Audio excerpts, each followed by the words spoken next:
उत्तर प्रदेश के मुख्यमंत्री योगी आदित्यनाथ ने हाल ही में अधिकारियों को निर्देश दिया है कि वे लव जिहाद के मामलों को रोकने के लिए योजना बनाएं। लव जिहाद के मामले उन्हें कहा जाता है जिसमें एक मुस्लिम युवक एक गैर मुस्लिम लड़की को प्यार में फंसाता है, उससे विवाह करता है और विवाह उपरांत उसे इस्लाम कबूलने के लिए विवश करता है। ऐसे मामलों की संख्या हमने पिछले वर्षों से बढ़ती हुई देखी है और अब वे पश्चिमी उत्तर प्रदेश में विशेषकर बढ़ रहे हैं, इसलिए योगी सरकार के लिए ये चिंता का विषय है। एक और चिंताजनक ट्रेंड जो इन मामलों में देखा गया वह यह है कि अब मुस्लिम युवक फेक हिंदू आईडी का उपयोग करते हैं, तिलक लगाते हैं, कलावा पहनते हैं और इस प्रकार वे हिंदू लड़की को रिझाते हैं और विवाह उपरांत लड़की को पता चलता है कि वे मुस्लिम हैं और उसके बाद वे स्वयं भी उसे इस्लाम कबूलने के लिए विवश करते हैं।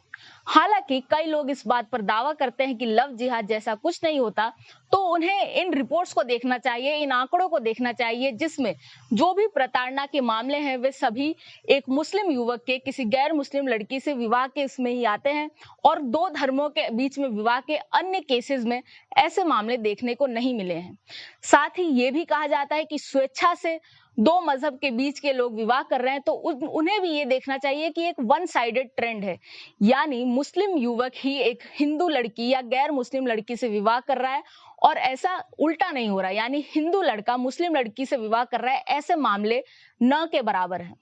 अब बात करते हैं कि ऐसे मामलों में होता क्या है।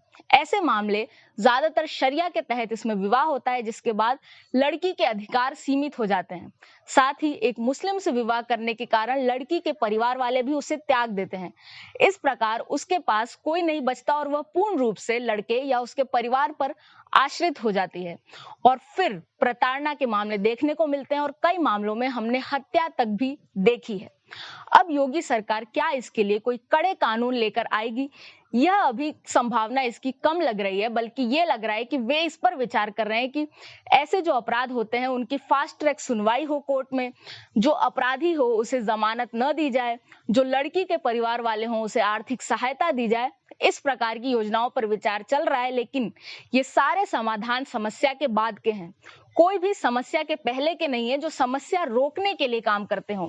और इस प्रकार ये सारे समाधान सही नहीं है क्योंकि डैमेज हो चुका होगा।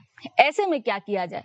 ऐसे में एक सहारा है स्पेशल मैरिजेस एक्ट, जिसमें संशोधन करने के लिए योगी सरकार को मोदी सरकार की सहायता की आवश्यकता होगी। और इसमें संशोधन के क्या लाभ होंगे ये मैं 5 बिंदुओं में आपको बताना चाहूंगी।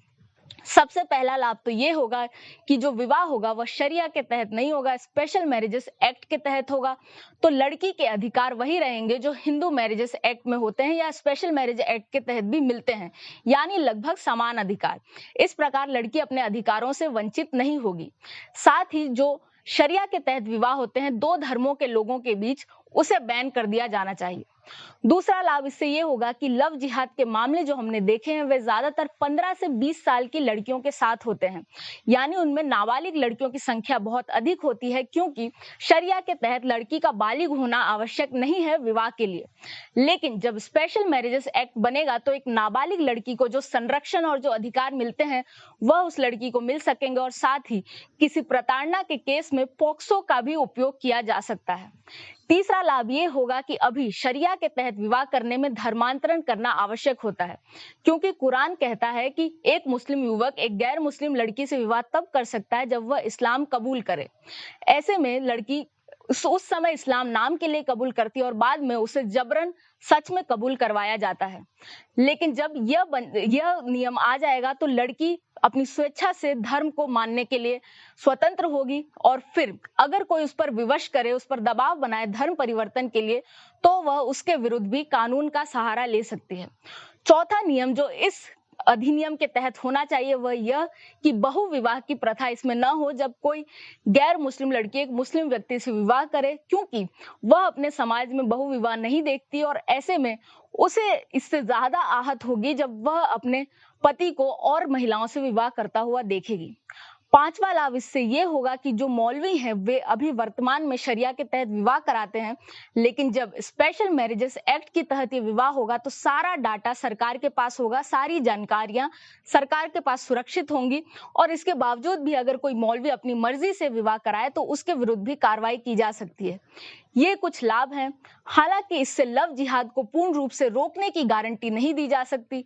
इसलिए जो माता पिता नहीं चाहते कि उनकी पुत्री ऐसे मामलों में फंसे, वे शुरू से उसे ऐसे परवरिश दें, ऐसी जानकारियां दें, ऐसे संस्कार दें और इस प्रकार हिंदू समाज को सुदृढ़ करें।